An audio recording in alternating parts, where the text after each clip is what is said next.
네, 오늘 토라포션의 말씀은 레위기 9장에서 11장까지 말씀이고요. 제사장 위임식 이후에 첫 번째 드리는 제사의 스토리, 그리고 바로 다른 불을 들여서 아론의 첫째 둘째 아들 나답과 아비후가 심판받는 내용, 그리고 부정한 동물, 정한 동물 이야기, 그리고 하프타라 말씀은 사무엘 하 6장 7장에 다윗이 법궤를 옮겨오는 내용입니다. 그리고 에스겔 36장 말씀이고, 브리타데스 신약 말씀은 마태복음 3장 말씀, 성령과 불의 심판, 네, 이런 말씀입니다. 핵심 단어는 쉐미니입니다. 따라합니다. 쉐미니는 여덟째 날 이런 뜻입니다. 그래서 원형은 샤만에서 나왔는데요. 살찌다, 기름지다, 성령의 기름 부음 이런 의미가 있어요. 그래서 8이라는 숫자가 또 예수님과 부활을 상징하는 숫자거든요. 그래서 예수님께서 안식 후 첫날 부활하셨다. 그래서 안식일이 7일이기 때문에 다음 날이 8일입니다. 그래서 새로운 출발을 말하는 것이 바로 8이에요. 그래서 부활을 상징하는 8이라는 숫자가 성령의 기름 부음과 또한 연결이 되는 거예요. 부활한다는 것은 성령의 기름 부음으로 인도함을 받는다는 것입니다. 그래서 오늘의 주제는 또 부활 이후에, 성령 받은 이후에 성화에 대한 삶입니다. 성화의 삶에 대한 말씀입니다. 레위기 9장 1, 2절 시작. 여덟째 날에 모세가 아론과 그의 아들들과 이스라엘 장로들을 불러다가 아론에게 이르되 속죄제를 위하여 흠없는 송아지를 가져오고 번제를 위하여 흠없는 순양을 여호와 앞에 가져다 드리고. 아멘.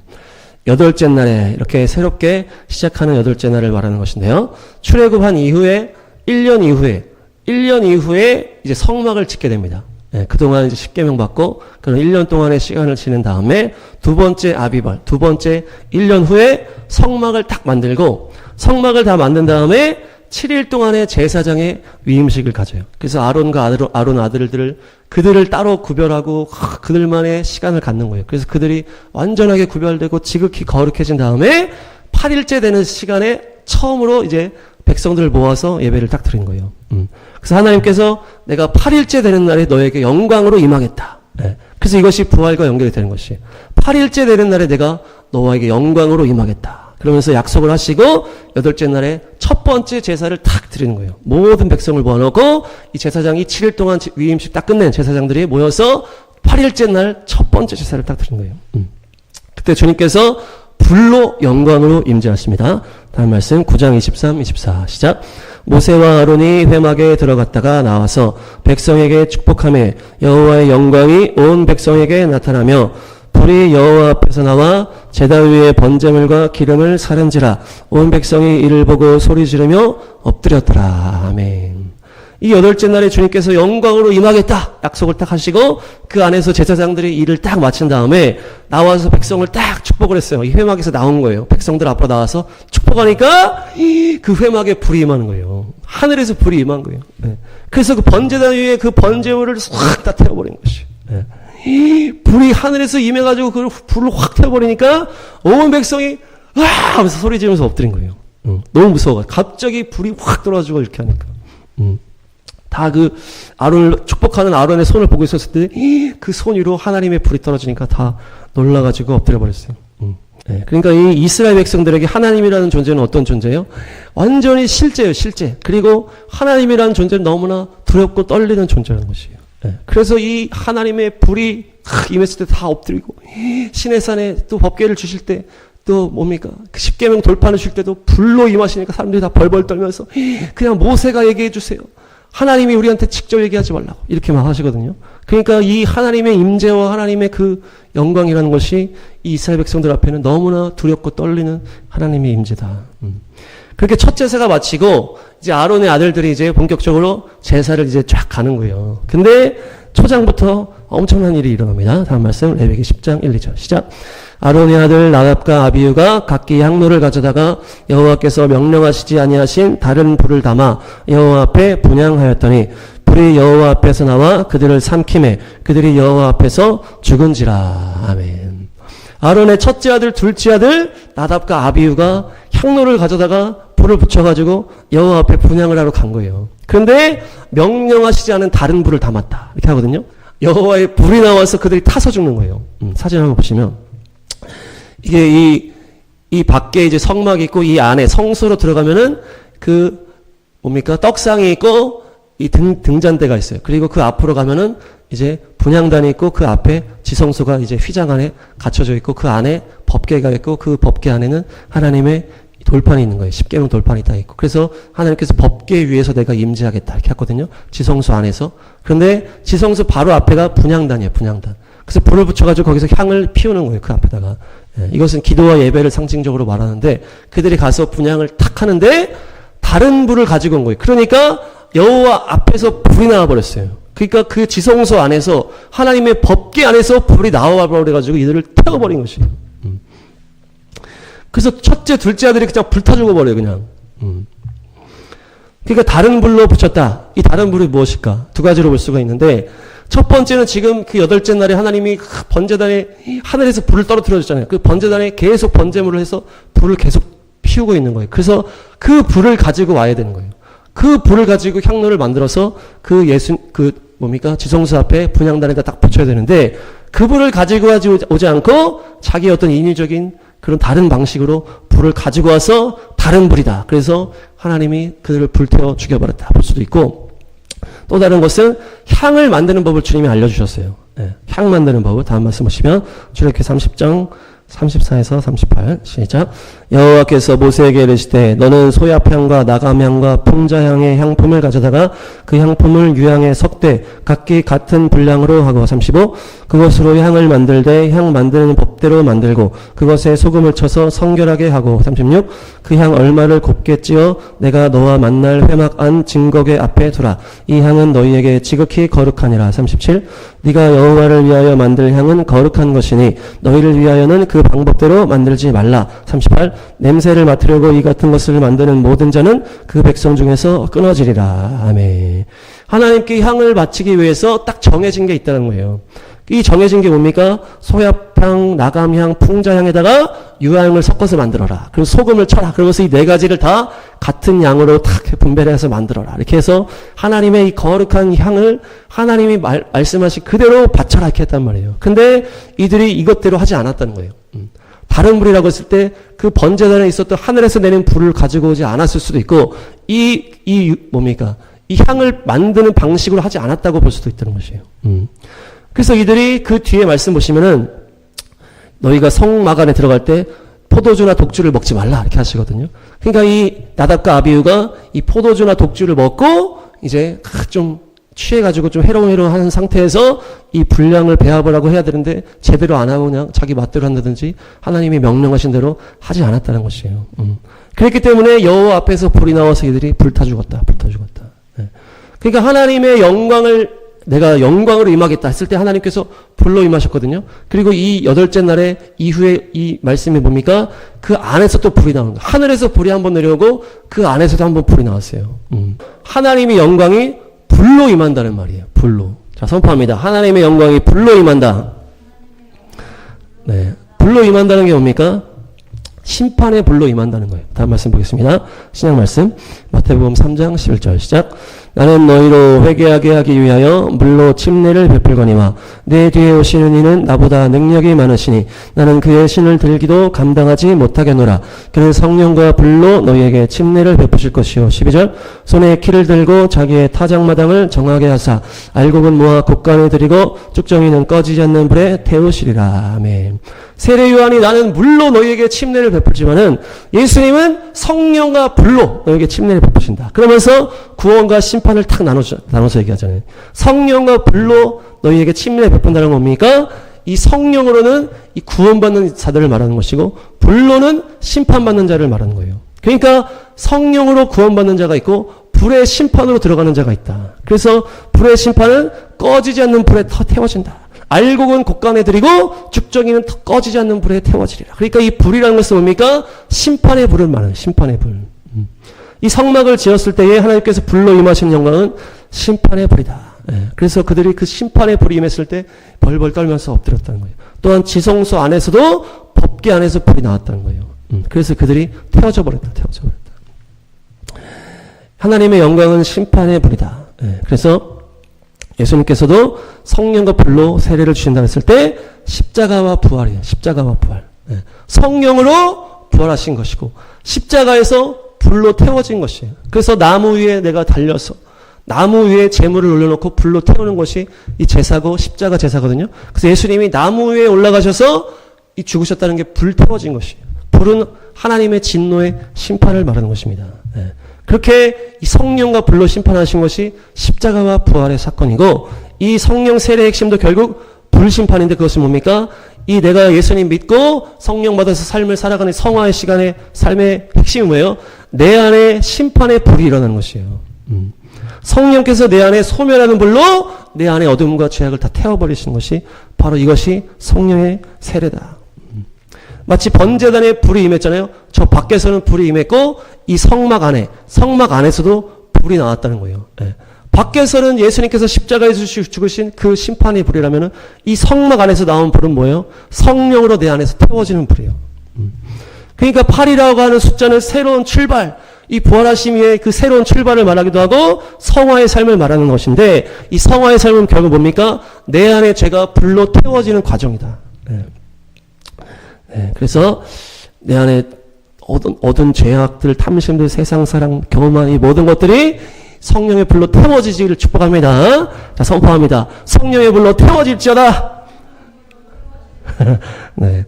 나답과 아비후는 제사장이었지만은 하나님의 무거운 사명을 받았지만 어떻게 했습니까?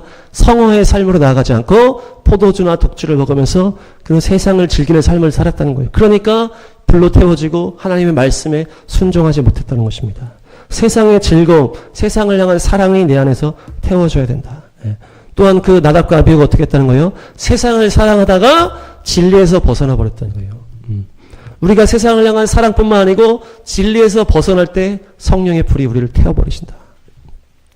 다음 사진 보시면, 우리가 이번에 그 6월절 예배 여행이라고 해서 태안으로 예배 여행을 가게 됐는데, 광야를 따라 가게 됐지만은 주님께서 그곳에 태안에 그 2007년이잖아요. 거기에 기름이 유출돼가지고 그 기름때를 닦았던 그것을 딱 가게 하셨어요. 거기서 그 박물관, 뭡니까?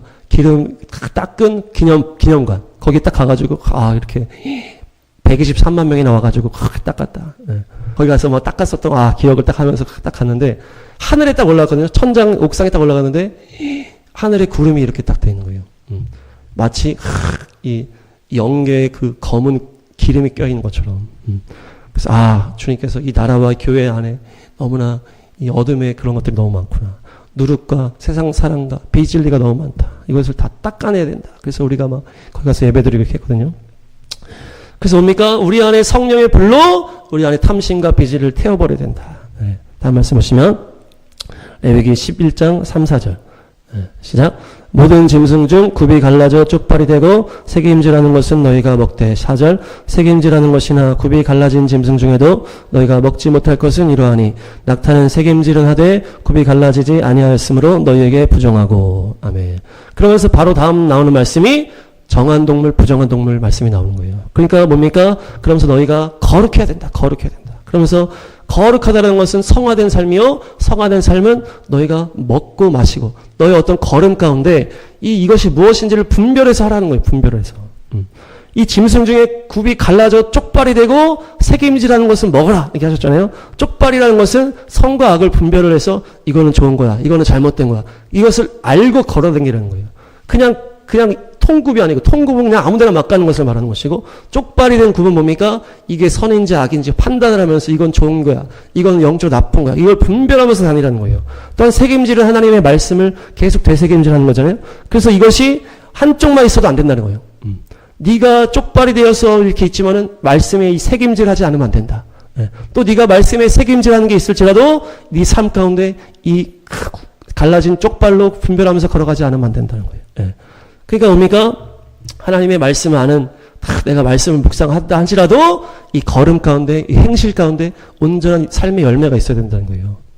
내가 온전하게 분별해서 이게 선한지 악한지 판단하면서 주님의 인도함을 받아서 분별된 거룩한 삶을 살아야 된다. 또한 그냥 착하게 살고 그냥 이렇게 잘 살지만은 하나님의 말씀을 먹지 않고 하나님의 진리를 알지 못하면 안 된다는 거예요. 이 양쪽 한 가지만 해도 안 된다는 거예요. 이 두 가지가 다 돼야 된다는 거예요. 다음 말씀하시면 11장 9절 10절 시작. 물에 있는 모든 것 중에서 너희가 먹을 만한 것은 이것이니 강과 바다와 다른 물에 있는 모든 것 중에서 지느러미와 비늘 있는 것은 너희가 먹되. 10절 물에서 움직이는 모든 것과 물에서 사는 모든 것 곧 강과 바다에 있는 것으로서 지느러미와 비늘 없는 모든 것은 너희에게 가증한 것이니라. 아멘. 그러니까 우리가 바다에 살고 물에 살지만은 그거에 물의 영향을 받지 않아야 된다는 거예요. 비늘이 있어야 된다. 비늘. 이 세상 속에서 우리가 살지만 세상 문화와 어두움의 더러운 것들에 물들지 않는 그 비늘이 있어야 된다. 또한 지느러미를 통해서 뭡니까? 세상의 조류에 휩쓸리면 안 된다는 거예요. 하나님께서 인도하시는 것을 따라가야 되기 때문에 내가 탁 멈출 수 있어야 돼. 멈춰. 그냥 물결에 따라서 휘청휘청 다니면 안 되고 내가 지느러미를 통해서 멈출 수 있어야 되고 내가 다른 길로 갈 수 있어야 되고 하나님의 인도함을 따라서 이 세상의 조류에 휩쓸려가면 안 된다는 것이에요.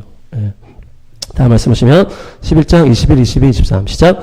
다만 날개가 있고 네 발로 기어다니는 모든 곤충 중에 그 발에 뛰는 다리가 있어서 땅에서 뛰는 것은 너희가 먹을지니. 22 곧 그 중에 메뚜기 종류와 배짱이 종류와 귀뚜라미 종류와 팥중이 종류는 너희가 먹으려니와. 23 오직 날개가 있고 기어다니는 곤충은 다 너희가 혐오할 것이니라. 아멘. 땅을 기어다니는 곤충이 부정하다 이렇게 하거든요. 그러니까 이 제약된 세상에서 붙어가지고 기어다니지 말라는 얘기예요. 하늘을 향해서 뛰라는 거예요. 하늘을 향해서. 하늘을 향한 갈망으로 뛰고 날아라. 날개가 있는데 기어다니는 곤충은 부정하다는 건 뭡니까? 날개가 있으면 날아야 되잖아요. 하나님의 자녀라면 날아서 영적인 하늘의 삶을 살아야 되는데 왜 땅만 기어다니고 있냐 이거예요. 그런 삶은 부정하다. 또한 이것이 뭡니까? 실제로 사람이 먹었을 때 몸에 안 좋기도 하다는 거예요. 그래서 이것이 영적 의미도 있고 동시에 실제적인 이 육체의 정결법과 연결이 되는 것이죠. 그래서 모든 바이러스나 병이 또 죽음에서 오기 때문에 죽음을 만지지 말고 또한 이 동물들이나 이런 것들이 사는 환경에 따라서 이들이 먹는 거에 따라서 이 너희들에게 먹으면 안 좋다. 그래서 돼지는 막 아무거나 다 먹는다고 하잖아요. 그래서 우리가 돼지고기 좋아하지만은 그것이 뭡니까? 우리 안에 안 좋다는 거예요. 그러니까 하나님께서 이 창조주의 하나님께서 모든 걸 아시기 때문에 야 이것이 좋은 게 아니야. 이것은 너한테 이 나쁜 거야. 이러면서 먹지 말라고 하는 부분도 있고 영적인 의미도 있다는 거예요. 두 가지가 다 있다는 거예요. 다음 말씀 보시면 사마 6장 1, 2, 3 시작. 다윗이 이스라엘에서 뽑은 무리 3만 명을 다시 모으고 2절 다윗이 일어나 자기와 함께 있는 모든 사람과 더불어 바알레 유다로 가서 거기서 하나님의 궤를 메어오려 하니 그 궤는 그룹들 사이에 좌정하신 만군의 여호와의 이름으로 불리는 것이라. 3절 그들이 하나님의 궤를 새 수레에 싣고 산에 있는 아비나답의 집에서 나오는데 아비나답의 아들 우사와 아효가 그 새 수레를 모니라. 아멘. 다윗이 이제 자기가 완전한 이 통일 이스라엘의 왕이 딱 됐잖아요. 그러면서 바로 내가 제일 하고 싶었던 게 뭐예요? 하나님의 임재를 상징하는 그 법궤를 내가 내 가까이에 모시겠다. 내 궁전으로 모시겠다는 거예요. 그리고 이후에 성전까지 짓겠다라고 하는 계획을 다 세우고 있었던 거예요. 그래서 하나님의 임재를 사모하고 하나님을 사랑하고 하나님을 찬양했던 다윗이 그 실로에 있었던 그 법궤가 어떻게 했습니까? 실로에 있다가 하나님의 법궤가 실로에 있었거든요. 근데 그 당시에 엘리 제사장이라고 하는 개념이 없고 또 비대하고 영적인 감이 없었던 그 제사장 엘리 때에 전쟁 이기자고 그 법궤를 전쟁터에 가지고 나간 거예요. 하나님의 법궤는 하나님의 처소에만 있어야 되는데 법궤를 가지고 전쟁터로 가져가 버렸어요. 그러니까 그 가지고 갔던 그 엘리의 두 아들도 죽고 법궤도 빼앗기고 그리고 엘리도 죽은 거예요. 소식 듣고서. 다 죽어버렸어요. 그 완전히 영적으로 황폐했던 그 시대에. 그래서 그 법궤를 빼앗겼는데 하나님이 스스로 그 법궤를 지키시는 거예요. 법궤를 내 자체이기 때문에. 그래서 법궤를 지키셔서 법궤 쳐다보다가 다 죽고 막 그러니까 막 블레셋 사람들이 막 놀래가지고 막 하다가 다시 보내라 해가지고 다시 보내는 거예요. 그래서 아비나답의 집에 딱 있었고 사울 왕은 그런 데 관심이 없었기 때문에 그냥 방치해서 뒀고 나중에 믿음의 왕 그 다윗이 법궤를 자기가 챙기는 거예요. 그냥 아비나답의 집에 어떻게 보면 방치되어 있던 그 법궤를 이제는 하나님의 임재를 상징하는 법궤를 내가 가져오겠다. 근데 2절을 다시 보시면 이 궤는 그룹들 사이에 좌정하신 만군의 여호와의 이름으로 불리는 것이다. 만군의 여호와의 이름으로 불리는 것이 바로 법궤라는 거예요. 법궤. 만군의 여호와의 이름이 바로 법궤라는 거예요. 하나님의 임재를 상징하는 법궤이기도 하고 하나님의 말씀이 들어가 있는 이 법궤이기도 하지만은 하나님의 이름 자체라는 거예요. 이 법궤가. 그래서 이 성전이 법궤가 있기 때문에 이 성전에 내 이름을 둘 장소가 이렇게 된 거거든요. 그러니까 이 법궤는 하나님의 이름을 딱 연결되는 거예요. 그러니까 하나님의 이름이 중요하다. 예수아라고 하는 이 이름이 중요하다. 그렇기 때문에 이단들이 자꾸 자기 이름 가지고 장난치는 거예요. 이 동네에 하나님의 교회가 그렇게 많더라. 근데 그들이 막 너무 전도를 열심히 해가지고 한 번은 막 싸웠는데 이들이 막 이렇게 하다가 결국에 오면 안상홍 그 교주 이름 가지고 기도한다는 거예요.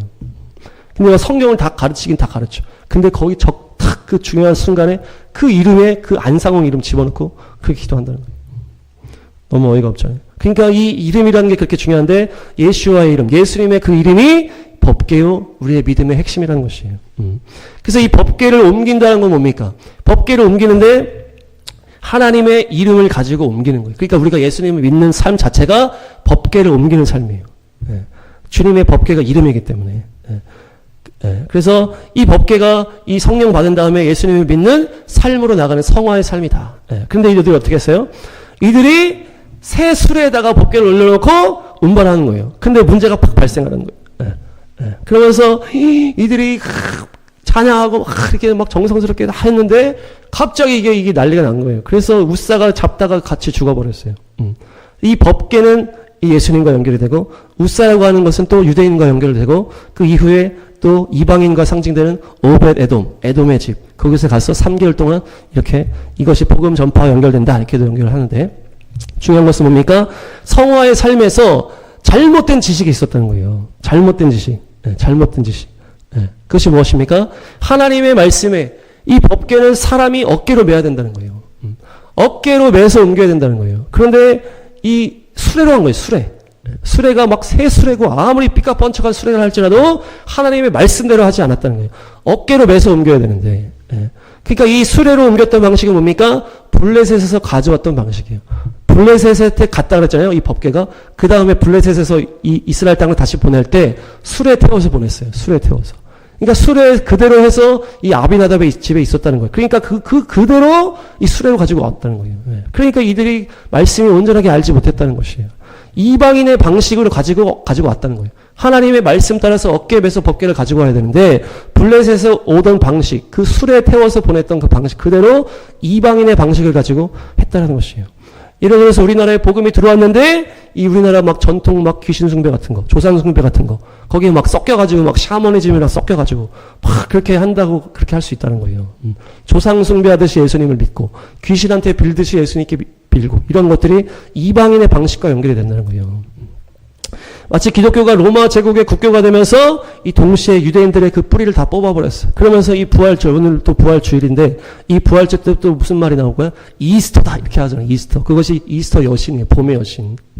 그러니까 하나님의 말씀에 유월절과 초실절로 연결해서 탁 설명을 해야 되는데 이 이방신의 그런 것들과 연결이 됐다는 거예요. 그래서 그 이스터라는 말이 나온 거예요.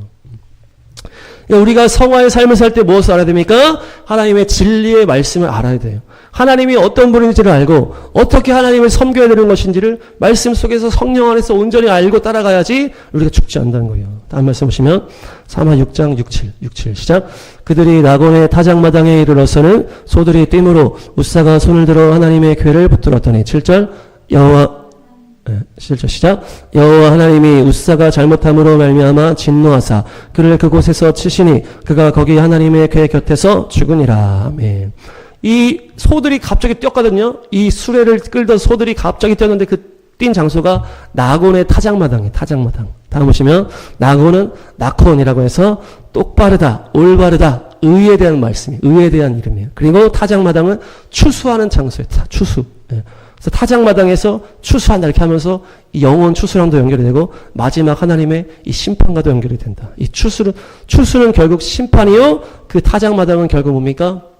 추수하는 장소인데 이 나곤의 타작마당이라는 것이 원어적으로 보면은 의의 심판이라는 것이에요. 정의의 심판. 하나님의 의로 심판하는 거예요. 갑자기. 하나님의 말씀으로 가지 않았다는 거예요. 지금 그 어깨에 메고 가야 되는데 이 수레에 메고서 이방인 방식으로 가고 있으니까 하나님이 의의 심판으로 팍 친 거예요. 나곤의 타작마당에서 의의 심판으로 팍 하니까 비진리의 것들이 팍 폭발하면서 이들이 죽어버린 것이에요.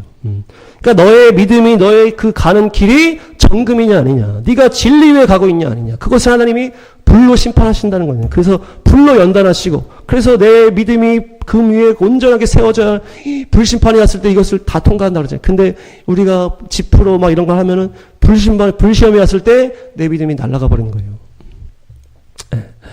그러니까 그 오베데돔의 집에서 3개월 동안 있으면서 다윗 왕이 이제 말씀을 새롭게 깨닫게 됩니다. 그러면서 하나님의 말씀, 그 토라에 대한 말씀, 법궤를 어깨에 매라고 했다라는 그것을 다윗이 찾아낸 거예요. 그러면서 3개월 후에 오베데돔의 집에 법궤가 들어가니까 축복받고 있습니다. 딱 그렇게 하니까 그래 이제 내가 가지고 와야 되겠다. 어깨에 내가 안 매서 이랬던 거구나. 그러면서 다윗이 그 어깨에 메고서 오면서 기뻐 춤추면서 막 옷이 다 벗겨질 정도로 춤췄다는 거예요. 그렇게 하니까 온전한 말씀이 회복이 되니까 그분의 임재가 들어오고 그분의 이름이 우리 가운데 새겨지니까 기쁨의 삶이 넘치는 것입니다. 그러니까 우리가 믿음 안에서 기쁨으로 살기 위해서는 진리 위에 바로 서야 된다. 진리 위에. 또한 수레의 법궤를 놨다는 건 뭐예요? 우리가 직접 내가 주님 앞에 직접 나가지 않냐고 중간 단계가 있었다는 거예요. 중간자.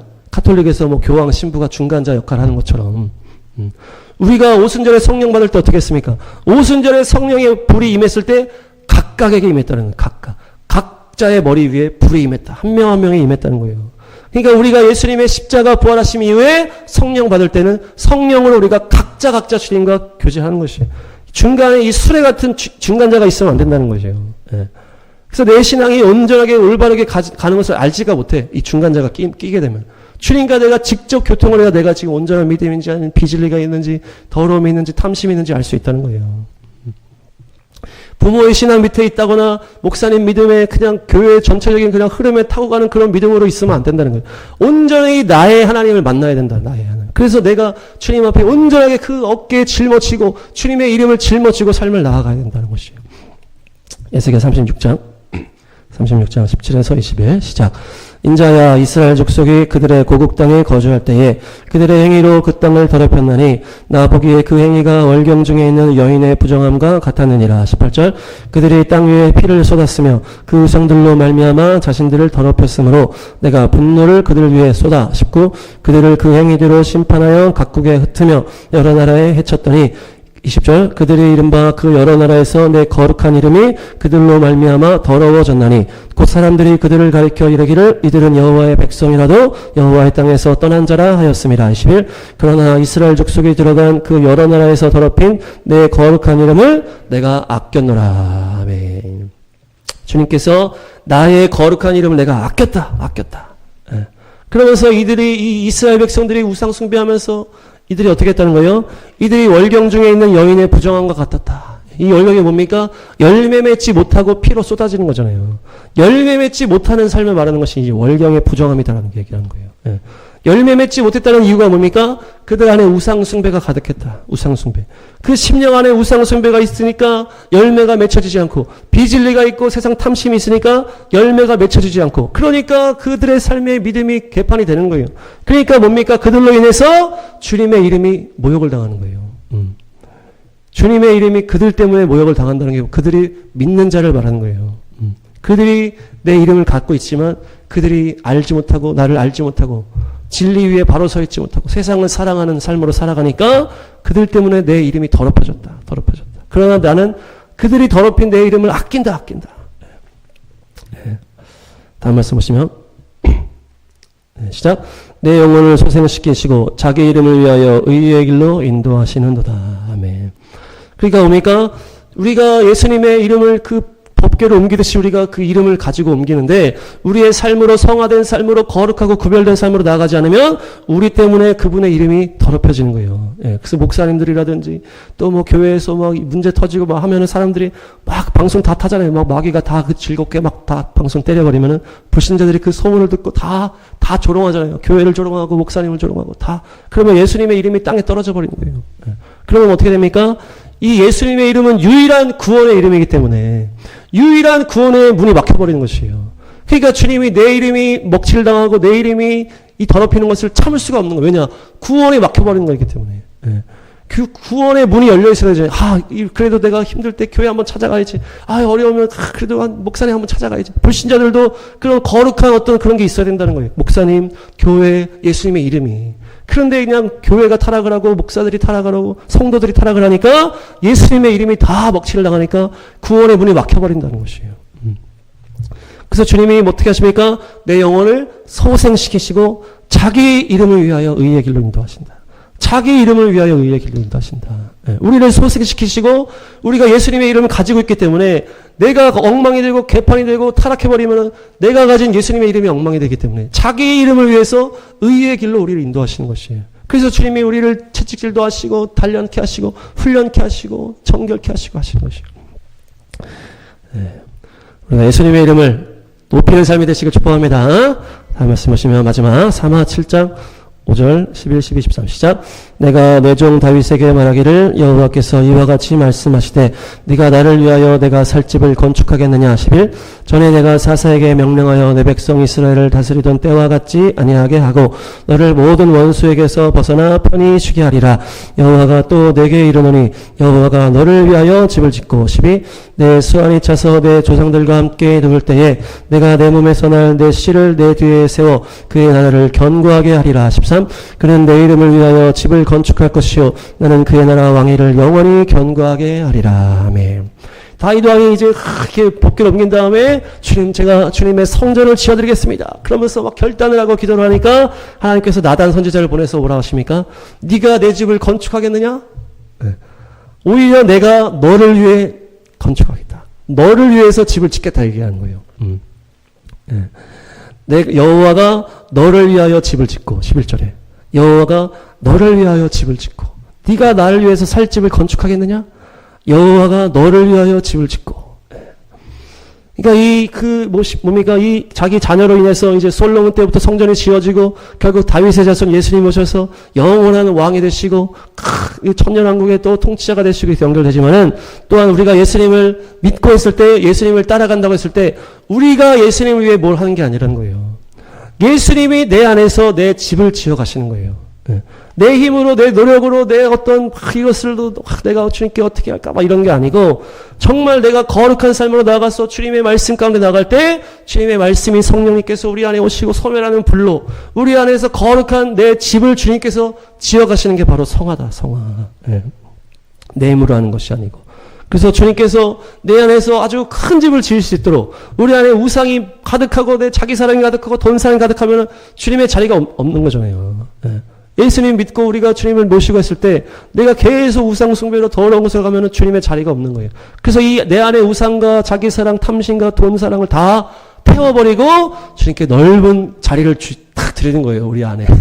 그러면 주님께서 내 안에 거룩한 주님을 향한 사랑, 사명, 거룩함으로 내 안에 주님의 집을 채워가시는 것이 바로 성화다. 그렇게 됐을 때 거룩한 주님의 그 진리 위에 서서 다윗처럼 기쁨으로 주님과 동행하는 삶이 바로 우리의 성화의 삶인 줄로 믿습니다. 그래서 예수님과 동행하고 그분과 먹고 마시고 그분이 내 안에 머무시면서 그분은 나의 신랑, 나는 그분의 신부, 그러면서 거룩한 삶으로 주님과 동행하는 것이 우리 예수님과 동행하는 성화의 삶인 줄로 믿습니다. 정리합니다. 쉐미니는 여덟째 날이 있는데요.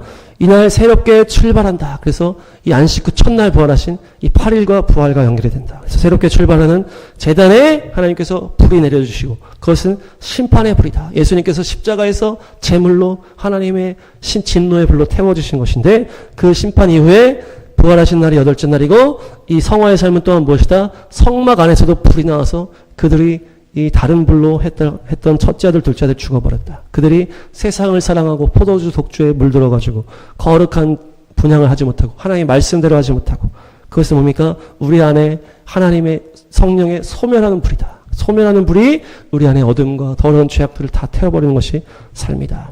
또한 성화의 삶은 부정한 동물, 정한 동물 리스트와 같이 뭡니까? 이 세상에 휩쓸리지 않고 비늘로 구별하고 아무 길이 나가지 않고 하나님의 말씀을 묵상하며 또 하늘을 소망하며 주님을 향해서 날아가는, 그래서 또한 세상 이 땅에 코박고 사는 것이 아니고 오직 하늘을 바라보면서, 그것이 이 부정한 동물, 정한 동물의 이 법궤와 같이 우리가 분별하는 삶을 살아야 된다.